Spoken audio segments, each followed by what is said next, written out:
बंजारन बहू। कमला एक बहुत स्वार्थी महिला है। उसने पैसों के लिए एक ऐसे इंसान से शादी की जो पहले से शादीशुदा और एक बच्चे का पिता भी था। कमला के पति को मरे हुए एक अरसा बीत गया है।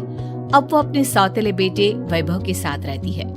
वैभव के दिल में अपनी माँ को लेकर इतना डर है कि वो अपनी माँ के सामने एक शब्द नहीं बोल पाता। उसकी माँ जो कहती है उसको सर झुकाकर वही मानना पड़ता है। वैभव, तुमने अभी तक घर का काम क्यों नहीं किया? तुमसे कितनी बार कहा है कि सूरज निकलने से पहले तुम घर की साफ सफाई पूरी कर दिया करो। वैभव कुछ नहीं बोलता, चुपचाप सर झुकाए अपनी माँ की बात सुनता रहता है। तभी पास में खड़ा नौकर सुखराम कहता है, मालकिन, वैभव बाबा को रात से तेज बुखार है, इसलिए वो सुबह जल्दी उठ नहीं पाए। उनके बदले मैं घर की साफ सफाई कर देता हूँ। इसे कोई बुखार नहीं है। मैं इसे अच्छी तरह से जानती हूँ। ये सब काम न करने के बहाने हैं। सुखराम काका, बोल दो इसे। सारे घर का काम यही करेगा और इससे समय पर अपना काम पूरा नहीं किया तो इससे आज का खाना भी नहीं मिलेगा। मगर मालकिन, वैभव बाबा की सच में ही तबीयत खराब है, आप एक बार देख तो लीजिए। कमला बिना कुछ बोले वहां से चली गई और बेचारा वैभव तेज बुखार में भी काम करता रहा। कमला वैभव की शादी एक ऐसी लड़की से कराना चाहती थी जो अनपढ़ हो और कमला से इसी तरह डरे जिस तरह वैभव डरता है, ताकि वैभव की सारी जायदाद और धन दौलत उसकी मुट्ठी में रहे। लेकिन आज के जमाने में ऐसी लड़की मिलना मुश्किल है। कमला कार में यही सब कुछ सोचती जा रही थी कि तभी रास्ते में, अरे ड्राइवर, तुमने कार क्यों रोक दी? और ये इतना शोर कैसा? मैडम, आगे कुछ बंजारों का खेल चल रहा है, इसलिए भीड़ लगी है। मैं अभी भीड़ को साइड में करवाकर कार निकालता हूँ। ड्राइवर भीड़ को साइड करके कार निकालने की कोशिश करने लगा कि तभी कमला की नजर रस्सी पर चल रही एक फुलवा नाम की बंजारन पर पड़ी। क्यों ना मैं इस बंजारन की शादी वैभव से करा दूं? ये तो अनपढ़ लग रही है, मेरे पैरों तले दबकर भी रहेगी। मुझे अभी इसके माँ बाप से बात करनी होगी। ये सोचकर कमला ने उन बंजारों से बात की और उन्हें शाम को अपने घर बुलाया। फुलवा के माता पिता वहां उसे लेकर आ गए। उन्होंने इतना आलीशान घर पहले कभी नहीं देखा था। अच्छा हुआ आप लोग आ गए। देखिए, मुझे घुमा फिरा कर बात करने की आदत नहीं है, इसलिए सीधे सीधे मुद्दे पर आती हूँ। मुझे आपकी बेटी बहुत पसंद है। मैं अपने इकलौते बेटे की शादी आपकी बेटी फुलवा से कराना चाहती हूँ। इसके बदले में आप जो चाहो वो ले सकती हैं। तभी फुलवा की माँ कहती है, ये क्या कह रही है मैम साहब? कहीं आप हमारी गरीबी का मजाक तो नहीं उड़ा रही ना? आप मेरे बेटे से मिल लो। अगर आपको मेरा बेटा पसंद आता है तो मैं कल से ही शादी की तैयारी शुरू कर दूंगी। सुखराम, वैभव को लेकर आओ। फुलवा अपनी माँ के कान में फुसफुसाती है, माँ, कहीं इस मेम साहब का छोरा पागल तो ना है? फुलवा अपनी माँ से बात कर रही होती है कि वैभव वहां आता है। फुलवा उसे देखती ही रह जाती है और उसके माता पिता उसकी शादी तय कर देते हैं। शादी वाले दिन किसी को फुलवा और वैभव की बेमेल विवाह की बात समझ में नहीं आती। फिर भी एक औरत कमला से पूछ ही लेती है, कमला जी, आपने अपने इकलौते बेटे की शादी देहाती गवार से क्यों करा दी? ये बंजारन आपके घर की बहू बनने लायक तो नहीं है। कम से कम अपने स्टेटस का ही ख्याल कर लिया होता। बहू तो अपने टक्कर की लाती, आपने तो बंजारन को ही बहू बना लिया। अब कमला को समझ में नहीं आ रहा था कि इस बात का क्या जवाब दे। वो कुछ देर चुप रही और सोच समझ कर कहती है, बहन जी, आपको तो पता है आजकल के बच्चे किसी की बात कहाँ सुनते हैं। मैं तो अपनी बहू एक पढ़ी लिखी और अपनी सोसाइटी की ही ढूंढ रही थी।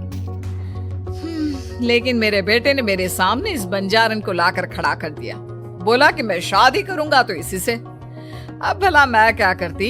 मुझे अपने बेटे के सामने झुकना ही पड़ा। कमला की ये बातें सुखराम भी सुन रहा था। उसने ये सारी बातें वैभव को जाकर बता दी। काका, मैं तो फुलवा को जानता भी नहीं, फिर माँ मेरे बारे में झूठ क्यों कह रही है?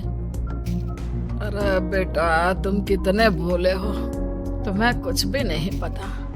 तुम्हारे पिता अपनी सारी संपत्ति तुम्हारे नाम करके गए हैं। तुम्हारी माँ नहीं चाहती कि ये संपत्ति तुम्हें मिले, इसलिए उन्होंने तुम्हारी अनपढ़ लड़की से शादी करवाई ताकि तुम्हारी तरह वो भी अपने हक के लिए आवाज ना उठा सके। सुखराम काका, मैं क्या करूं, आप ही बताओ। माँ के सामने आते ही मेरे हाथ पैर कांपने लगते हैं। मैं माँ को कुछ भी नहीं कह पाता।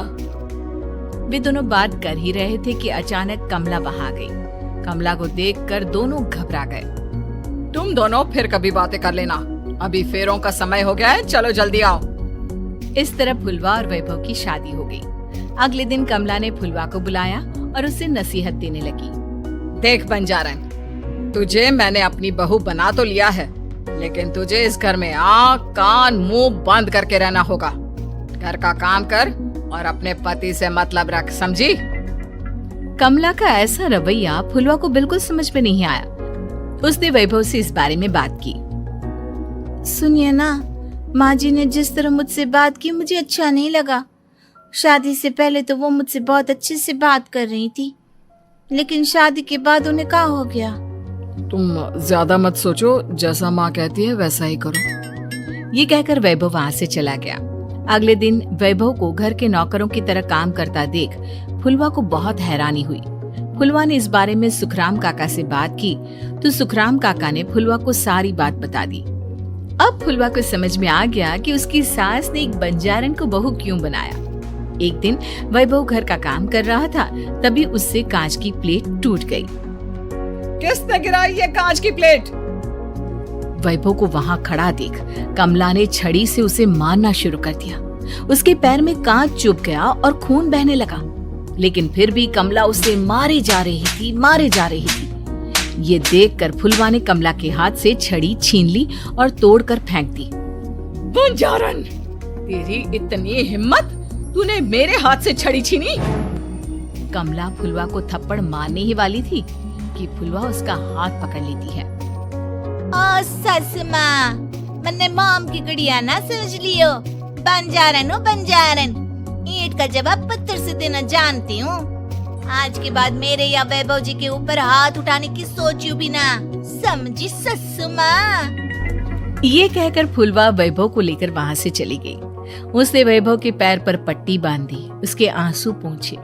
वैभव ने पहली बार किसी के दिल में अपने लिए इतना प्यार महसूस किया। अब फुलवा वैभव का हर काम में हाथ बटाती, उसका बहुत ख्याल रखती। इस तरह दोनों बहुत ज्यादा नजदीक आ गए। वहीं दूसरी ओर कमला सारी जायदाद अपने नाम करने की साजिश करने लगी। और एक दिन, वैभव, जल्दी बाहर आओ। कमला की आवाज सुनकर वैभव और फुलवा अपने कमरे से बाहर आ गए। जी माँ, आपने बुलाया? ये ले, इन कागजों पर साइन कर दे। वैभव कागजों पर साइन करने ही वाला था कि फुलवा वैभव के हाथ से पेन छीनकर कहती है, ना वैभव जी, आप इस पर हस्ताक्षर नहीं करेंगे। आओ बंजारन, मैं तुझसे बात नहीं कर रही। ये बात मेरे और मेरे बेटे के बीच की है। चुपचाप पेन दे दे, नहीं तो तेरी खाल उधेड़ लूंगी। सस माँ, बंजारन की खाल इतनी भी ढीली ना होवे कि कोई भी उधेड़ लेवे। जो यकीन ना आता हो तो देख ले उतार के। और हाँ, बंजारन जरूर हूँ पर अनपढ़ ना हूँ। मैंने भी पता है कि किसी भी कागज पर साइन करने से पहले उसे अच्छी तरह पढ़ लेवे। पेन देती है या नहीं? ये कहकर कमला फुलवा को मारने आई तो फुलवा ने कमला को धक्का दे दिया और वो नीचे गिर गई। कमला डरकर वहां से भाग गई। अब फुलवा ने वो कागज उठाए और वैभव के साथ सीधा वकील के पास चली गई। वकील ने वो कागज देखे और फुलवा को बताया, वैभव के पिता की सारी जायदाद और संपत्ति वैभव के नाम है, लेकिन वैभव की सौतेली माँ इस संपत्ति को अपने नाम कराना चाहती है, इसलिए इन कागजों पर वो साइन करा रही थी। तो अब हमें क्या करना चाहिए वकील साहब? वकील ने फुलवा और वैभव को सब कुछ अच्छी तरह से समझा दिया। अब दोनों घर पर पुलिस को लेकर पहुंचे। कमला पुलिस को देखकर घबरा गई। पुलिस ने कहा, आपके नाम की कंप्लेंट हुई है, आपको हमारे साथ थाने चलना होगा। कंप्लेंट? कैसे कंप्लेंट?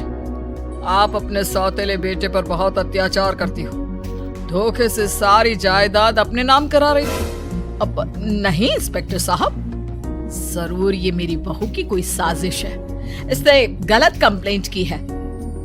मैडम, शिकायत आपकी बहू ने नहीं बल्कि आपके बेटे वैभव ने की है। कमला वैभव का नाम सुनकर दंग रह गई। जिस बेटे ने कभी उसके सामने सर नहीं उठाया था, आज वही बेटा उसके सामने पुलिस को ले आया है। वैभव, तुम्हारी इतनी हिम्मत कि तुम पुलिस को ले आए? हाँ माँ, मैं लाया हूँ पुलिस को, और मेरे अंदर इतनी हिम्मत कभी ना आती अगर फुलवा मेरा साथ ना देती। आपने बंजारन बहू को लाकर अपने ही पैर पर कुल्हाड़ी मारी है माँ। मैडम, अब की बात खत्म हो गई हो तो चलो हमारे साथ। वैभव, मुझे माफ कर दो, मुझे थाने मत भेजो। आज के बाद मैं तुम्हें कभी नहीं मारूंगी, तुम्हें कभी परेशान नहीं करूंगी, मुझे माफ कर दो। वैभव अपनी कंप्लेंट वापस ले लेता है और पुलिस माँ से चली जाती है। वैभव अपनी सौतेली माँ से कहता है, मैंने पुलिस को वापस तो भेज दिया है, लेकिन मैं आपको माफ नहीं कर सकता। आपने बचपन से आज तक कभी मेरे सर पर हाथ नहीं रखा, हमेशा मुझे मारती रही, नौकरों की तरह बर्ताव करती रही। आप इस घर में नहीं रह सकती, चली जाइए यहाँ से। कमला घर छोड़कर चली गई और सड़क किनारे खड़ी होकर सोचने लगी, काश मैंने वैभव को माँ की तरह प्यार किया होता तो आज मैं इस तरह से बेसहारा ना हो जाती।